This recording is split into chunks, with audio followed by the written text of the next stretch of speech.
बहुत बहुत शुक्रिया आपका।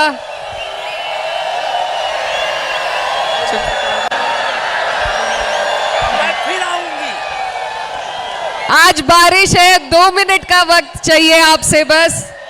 मैं सबसे पहले आप सभी का तहे दिल से शुक्रिया अदा करना चाहती हूं कि आप यहाँ पूरी महाराष्ट्र की समाजवादी पार्टी की टीम को, हमारे लीडर राष्ट्रीय अध्यक्ष जी माननीय अखिलेश यादव जी को, अबू आसिम आजमी साहब जी को, मेरे बड़े भाई नाहिद हसन और हमारी बड़ी बहन शान बाजी और मुझे सुनने के लिए आप यहाँ इकट्ठा हुए, मैं दिल की गहराइयों से आपका शुक्रिया अदा करती हूँ।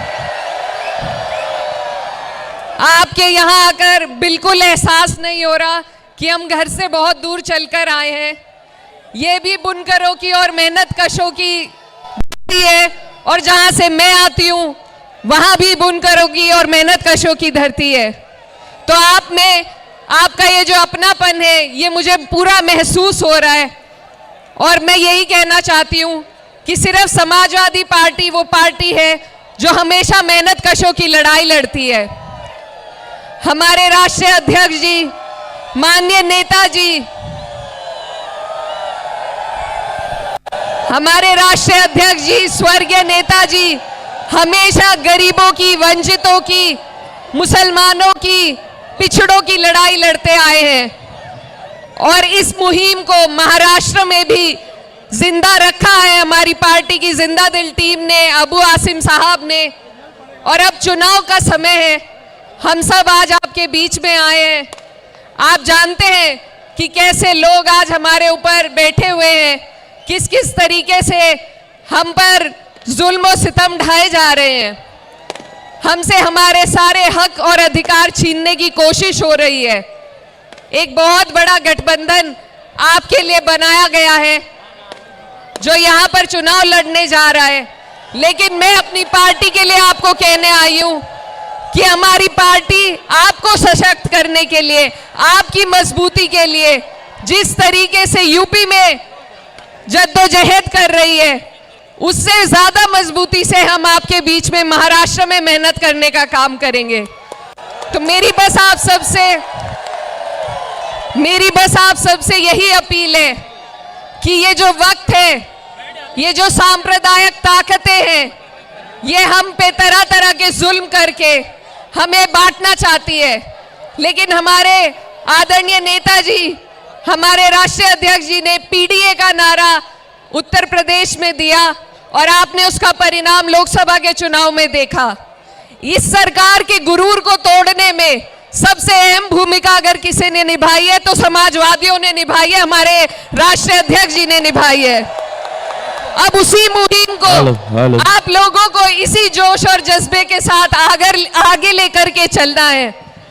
आप अच्छी तरीके से जानते हैं किस तरीके से नफरत फैलाने की कोशिश चुनाव से ठीक पहले आपके प्रदेश में की गई, उत्तर प्रदेश में की जा रही है।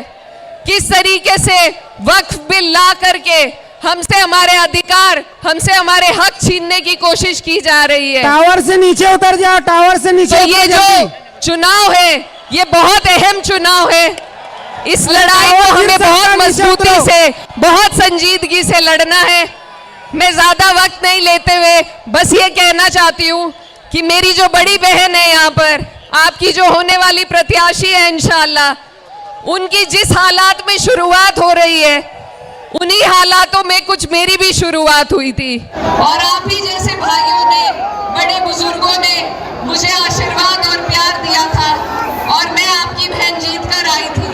मेरी आप सबसे गुजारिश है, अपना होने के नाते मैं आपसे ये गुजारिश करना चाहती हूँ कि जिस तरीके से कैराना वालों ने मुझे जिताया, आपसे मेरी ये गुजारिश है कि मालेगांव वालों, आप मेरी बड़ी बहन को यहाँ से जिता करके हम सब मिलकर आपके लिए लड़ाई लड़ेंगे, आपके लिए इसी तरीके से कंधे से कंधा मिलाकर, चाहे बारिश हो तूफान हो, आपकी लड़ाई लड़ने का काम करेंगे।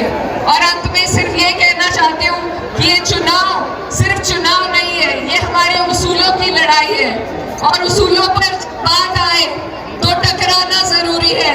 जिंदा हो तो जिंदा नजर आना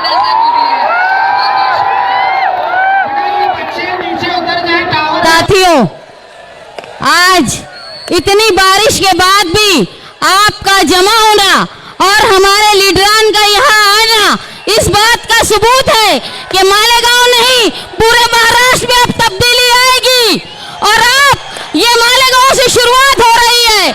जिस तरह आप लोगों ने साथी निहाल अहमद साहब का साथ दिया था, आने वाले इलेक्शन में मैं उम्मीदवारी कर रही हूँ समाजवादी पार्टी से। आप लोगों से दरख्वास्त है